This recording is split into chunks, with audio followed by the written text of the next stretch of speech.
Hello, this is Linda Vetras Nichols, evolutionaryhealer.com, and I have with me the most amazing person, Sheila Kennedy. Welcome, Sheila. Well, thank you, Linda. It's a pleasure to be here. You're so welcome. Sheila, you have an amazing story of transformation, and I would love it if you would share that with us. Oh, thank you. Well, I was a wife that, had a perfect life, and I was happily married, or at least it seemed that way. And I was, I had financial security. I had my own business. I had a job. I had a big house, all that kind of stuff. I lived in that illusion of perfection. And then it kind of all came smashing down. And I ended up a divorced, struggling single parent to a teenager, and struggling to be a successful entrepreneur. And it's led me to some amazing discoveries, and I've learned so much that I, now focus my time on sharing those lessons with, other people.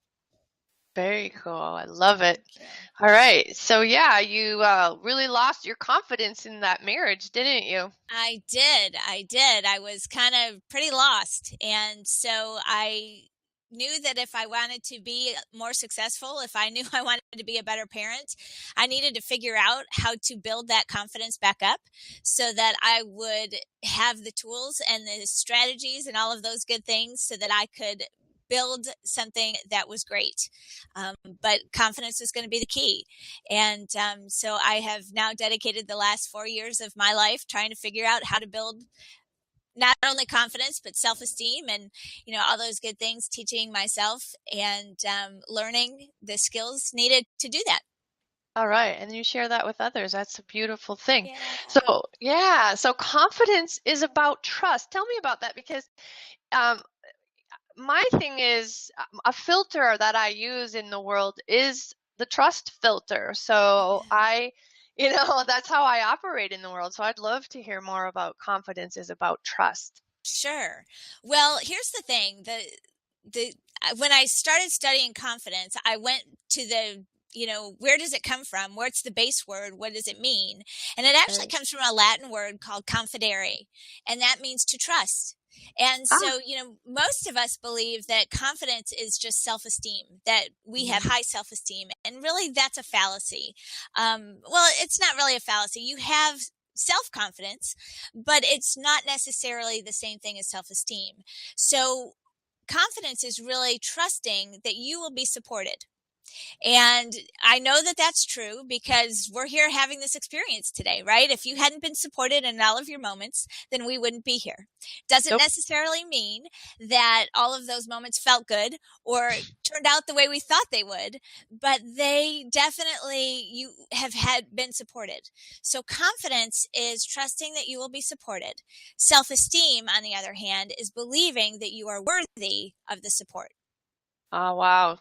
Yeah. Important difference. It I love it. is. It Say really it again. is. Say it Yeah. again, Okay. Sheila. Sure. Confidence is trusting that you will be supported. Self-esteem is believing or trusting that you are worthy of the support.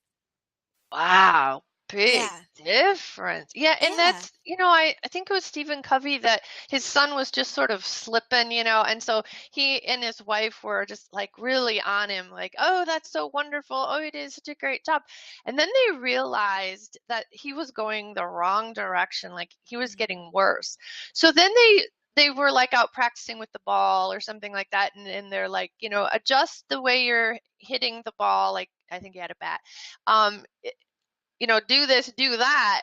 And he just, his, self-esteem went sky high. His self-worth really took off because they were being honest with him, not, oh, you're so wonderful, you're so, kids know the difference. So, that's not giving confidence to kids is all this like praising them when they just dropped the ball, so they gave him the adjustments to not drop the ball. Does that make sense? Right. It absolutely does. And I think that that is, where we get confused is that, believing that you're worthy of doing something is one thing.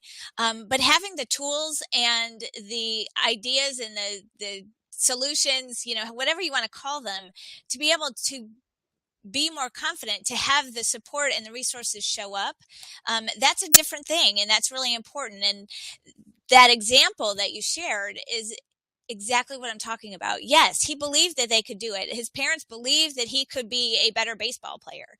But the confidence piece is that he may not have been confident in batting. So they shared with him the tools so that he could be more confident, that he could trust that he's going to have what he needed, because that support, those resources showed up with his parents' instruction.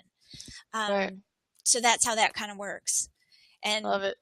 yeah, so that's really what, if I could do anything, is to share with people. It takes the pressure off. You know, a lot of times when I talk to people, they get very defensive. Well, I'm super confident. I don't need somebody like you.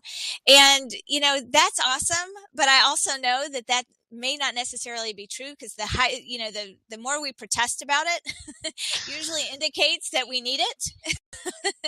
And, Yep. which, is pretty standard. It's not, any big rocket science idea, but, what you're usually lacking is not that self-esteem. It's not that you don't believe that you're worthy of support. It's that you don't have the skills to be confident in the task at hand.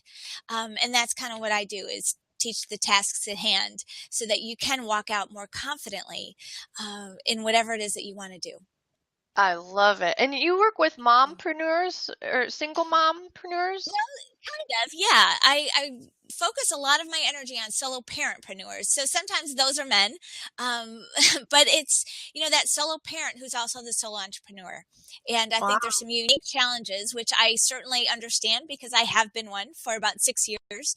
So I understand some of the mindset issues, and some of the structure pieces, and some of the being torn in 6 different directions at the same time, and how to reconcile all of that. So I spend a lot of time trying to build them up and support them in any way that I can. So yeah, Wonderful, wonderful, thank you. wonderful. Is there anything you want to add about trust you will be supported? Well, I think, if I could just share that you are supported. There's resources are going to show up. You may not always think that they're looking the way you want them to. Uh, it may not feel always, great. We, as human beings, we equate blessings, or we equate support with ease. So if I need to make money, I expect it to just show up. And you know what? You kind of have to do your part. So the support comes, but it doesn't always look like we think it will. Right. It's like in the Bible when they stepped into, Moses was leading all the people, and it wasn't until the high priest, I believe it was, stepped into the water that the water parted, so Right. even that's a biblical teaching of take the action, the support will come. Yes. As a matter of fact, that was part of my devotional this morning. Well, there you go. How about that? I love it. Yeah. Okay, so I know Nikki Smith says that there will be storm, so expect that it's don't be surprised is really what it was. Don't go looking for it and deciding, oh, there will always be this storm coming. But don't be surprised when trials come, and don't quit when trials come. So what do you have to say about the trials? Well, I think they are our best learning tool. And I think the trials are designed to help us learn what we need to learn so that we can be stronger, better, faster, whatever you want to call it, more successful. Because I think that every time that we want to up level, anytime we want to step into a new comfort zone, we are going to experience trials. And that is to prepare us with the skills and the strategies, the tools, the tips, whatever you want to call it, the high self-esteem, so that we can operate at the next level. So I don't look at trials as something that I want to avoid. I actually, embrace them, because that means that something better is coming. When I was in the midst of the pit of despair that I found myself in, with no confidence and no self-esteem and all of that kind of stuff, I was actually given a passage to read, and it reminded me that I can get through anything, because it was designed to help me get to something better. And Mm-hmm. as long as I can remember that, then I'm okay. I'm good with that. Right. Yeah, And and it's oh, go ahead. no, go right ahead. Oh, it's a real energy thing. It's so amazing. When you're going to that next level, you're actually raising your vibration, and then you begin to live at a new level of vibration, a higher level of vibration. And there's a part of you that goes, wait a minute, we're used to this lower vibration. And it starts to draw in the trials, really, the lower vibration. I mean, research has proven like whatever your vibration is when you have a fall or something like that, there's a vibration too actually falling, and you were actually at that vibration and then you fell. So it's Yeah. really interesting how energy, our bodies are so much water and electricity. It's amazing. And we can shut down computers if we're having a negative day in our mindset. We can literally shut down our computers, and then we're even like worse off emotionally. And Right? like We get you're, stuck in that. you're gonna be lucky if your computer ever turns on again. Yes. Right. It's Exactly. really amazing that way. I think that's so interesting. Okay, so one of the ways to raise vibration is gratitude. So what do you have to share with us on gratitude, Sheila? Yeah. Well, I think that that is, gratitude amplifies abundance. And Mm, when we are, focused on what we already have and being grateful for what we already have, then that sends out a great signal to the universe, that what we have is enough. And that's, an amazing message to send when we're always in a place of want. I don't have this, or I would like this, or, that's scarcity, that's lack. And that's what you're going to invite if that's your mindset. So I spend a lot of time focused on gratitude, because that means that I'm inviting more of that into my life. I'm inviting more. Um, One of the things that you know, I'm a big advocate of choices. And so I ask everybody, that I work with, or even that I come in contact with, to frame everything as a choice, because when we have something to choose from, it means we have more than one. We have more than enough. We have a choice, and that's abundance again. And so I think that's really important distinction to remind ourselves of every day. I start every day out with three things that I've been grateful for today that were different than the day before. Um, nice. yeah, and I think that opens us up for a whole lot, to receive a whole lot more. Yeah, and it puts us into action because Yeah. it's all about decision making. And so just make a decision and keep moving on. I love the way Kyle Cease talks about it. When we think, well, we've got to make this big decision between this thing and this thing and this, all these things that we're making decisions on have to do with somebody outside of us and not for ourselves. It we just spin it, we get like seriously confused, and it's the it's the ego or whatever, but Yeah. it Well, just throws that out there. right. Well, and I think that, that's what the whole zebra thing is all about, is our choices. And, my last book was, the title is Choices to Changes. How are we making the choices? And our power of choice is so important. Yep. I was in a place where I was kind of backed up into the corner with the rock coming towards me, and I thought, I have no choices. And a friend of mine said, Sheila, you always have choices. And I, thought about that for a while, and I ended up getting myself out of that situation. And what I learned is that we can't always choose ourselves out of a situation, but we do always get to choose our reaction. And that's incredibly empowering. And so, a few months later, I read a poem by Shel Silverstein that was the thing about zebras.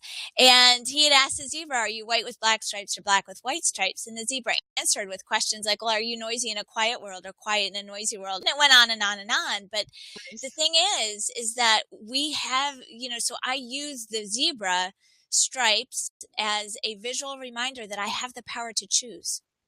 And I always get to choose my reaction. Nobody can take that away from me. And when I come from a place of that, again, that's abundance, that's, all of the things we just talked about, Yeah. wrapped up in that visual reminder. And so it's very important to me that we remember that there's so much power in our choices, and that that's a beautiful gift that we've been given. Love it. Love Thank it. you. Love it. Thank you. All right. So, support and strategy. Ooh, that sounds delicious. Tell us more.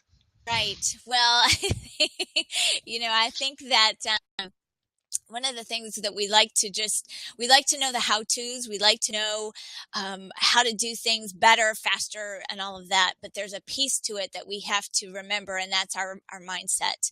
What I learned when I was writing Choices to Changes is that, first of all, the first thing I learned is that self-esteem and confidence are different things. So, but confidence is also wrapped up not only in high self-esteem, but also in the organization of mindset, relationships, or connections, and structure.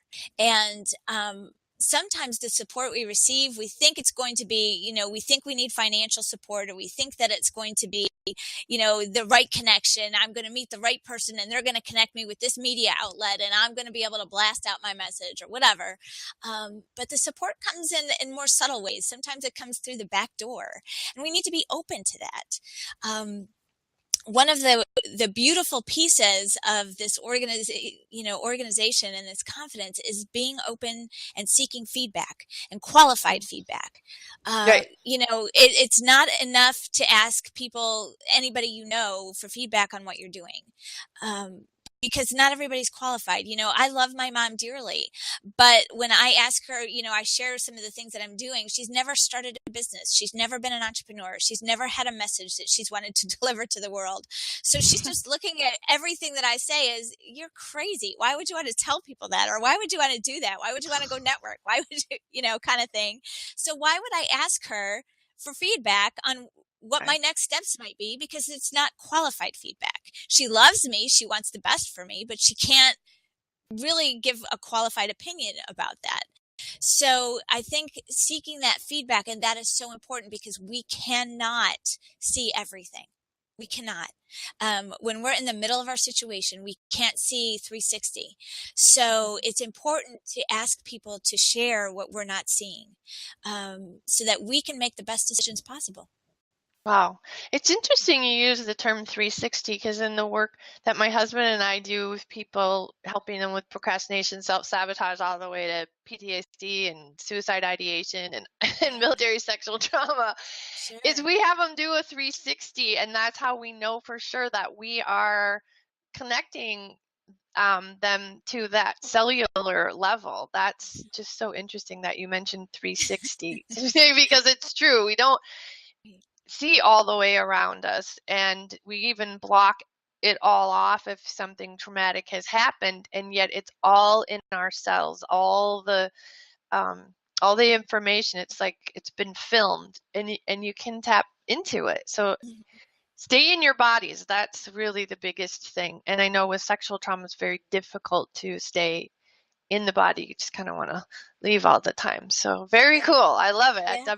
Dovetailed Awesome. with my work too. Okay. Perfect. Yeah, right. So mindset, relationships, and structure. Do you have any more Well, tips I on think, that? again, there's a certain organization that has to go with each one of them. And when we have those lined up, we create that sweet spot in our entrepreneurship that really makes the difference. When our, minds, bodies, and hearts are all lined up, and we have the structure to support that, then we can go out and build really great connections and relationships with people. And that is where success happens, when we have all of that. So it's important to be able to address those three areas if you want to be more successful, because if you aren't feeling as successful as you want to be, then there's usually a hiccup somewhere in one of those three areas. Ooh, good point. Very cool. All right. Yeah, thank you. Anything else on that, Sheila, or would you like me to move on? I think we could probably go on. Okay. Very cool. Confidence is about trust, and then there's the trials, and then looking at support, and met up with the strategy. So why don't you summarize for us? Yeah. Well, I think, it's very important that we build our confidence in the areas that we may not have it.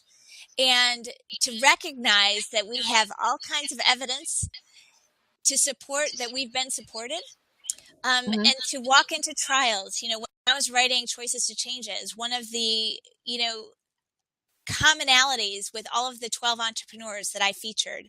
I had asked 12 entrepreneurs to share with me their success tips, their practices. And one of the things that they continually, one after another, shared with me is that they didn't look at failure as anything but a learning experience, as a gift. And when we remove our attachment to the outcome, so that it doesn't have to be success or failure, the trials are not necessarily a punishment. They're actually for our benefit. Yeah. And that's important to remember, because if we're going into every situation, we become bigger risk takers. If we walk into every situation believing that we're going to receive something from it. And Hmm. so sometimes it may not always be the outcome that we're expecting or we're desiring, but that doesn't mean that we're not gaining. And so if we can walk into situations like that, we use those trials in that way, then that changes the game. There's Hmm. not a whole lot that we're going to be afraid to try, because we know we're going to win, we're going to gain something in the end anyway. Um, Right.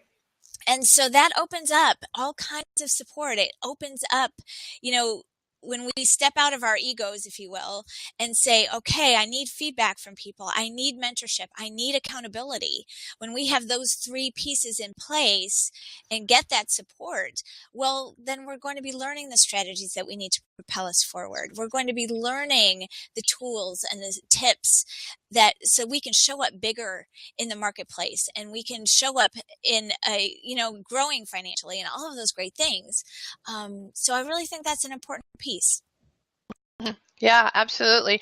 And I teach instead of need, it's you get to, it's a Yeah. privilege and work with the mindset. And then once that's in place, then it's checking in. What do you need? What do you want? And how can I help you? I used that terminology when I worked in a psychiatric day treatment center with kids like kindergarten to fifth grade that were very Mm. violent. So I Yeah. approached them with that.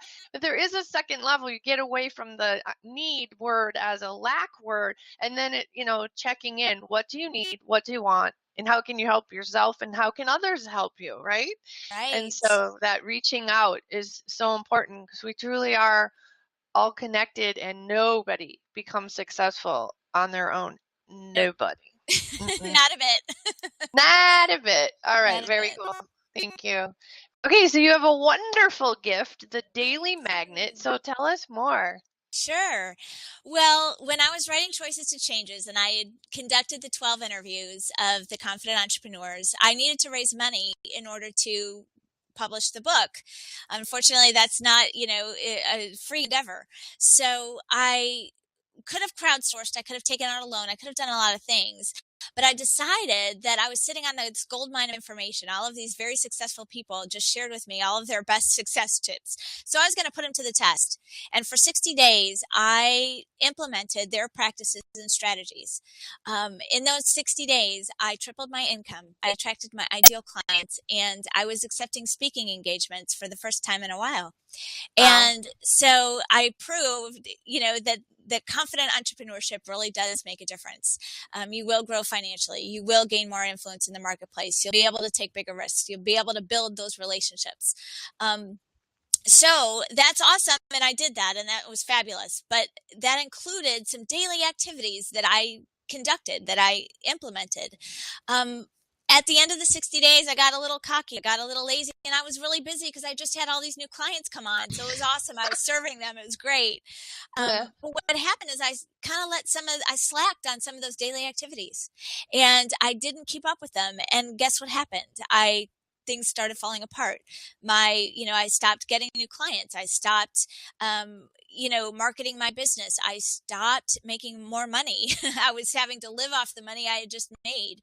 So again, I found myself spinning in this, oh shoot, what am I going to do? How am I going to publish this book? And for a Ah. couple of months. And so I decided that that wasn't okay, that I just proved that this theory works, that confident entrepreneurship matters. And I stopped doing all of those good things. So I needed to start doing them again. And so what I did is I implemented those daily practices again. I call them the daily magnet. And there's about 7 activities that I did it consistently on a daily basis. And so the daily magnet is sharing what I did because it proved twice in 8 months that it's these activities that are going to make a tremendous difference in anybody's success. So, Wow. so that's what I'm sharing. Wonderful. That's so Yeah, thank you. exciting. Yeah, Yeah, that's absolutely. seriously Thank you. powerful. And then you did it 2 times. That's what they say, Yeah. like with research and stuff. Can it be duplicated? Can others duplicate it? And I'm sure you have a million stories on how others have, you have coached even. I mean, obviously the people that you pulled into your book, they were already doing it, and then they were passing that on to their clients and so on and so on. So that's very cool. All right. Thank Good, you. good. Yeah, Great resource. thank you. Ta-da! Yeah, Love I'm it. excited to share it. Yes. Yeah, I love your energy. You just Thank like you. you're living your passion, and I am. you're putting it to the test in your own world, and then able to pass it on to others. I know Laura Wright talks about don't bring all your clients on at one time, and I was trained that way too. Just bring a few on, and then a few more, and then a few more, so that you're never like totally empty, right? You've got that Right. that flow, and then you can get a smaller batch of them started rather than like 10 and they're all starting at once. It's interesting because, man, clients are so different in their first, second, and third month. If say you're running a 3-month program, in the first month everything is wonderful and you've got that angelic client. In the second, the doubt and the sometimes even maybe an anger or whatever, just their stuff is coming up, right?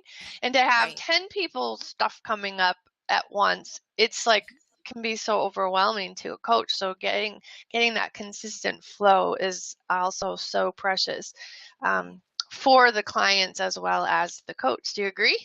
Absolutely. Absolutely. And I think it's important, the entrepreneurial part of that is to have a pipeline and to Yes. continually market and all of those good things. And so the Daily Magnet includes a lot of, those activities. So how do you maintain in a reasonable fashion, how do you Hmm. maintain the revenue generating activities and how do you maintain building relationships with new people?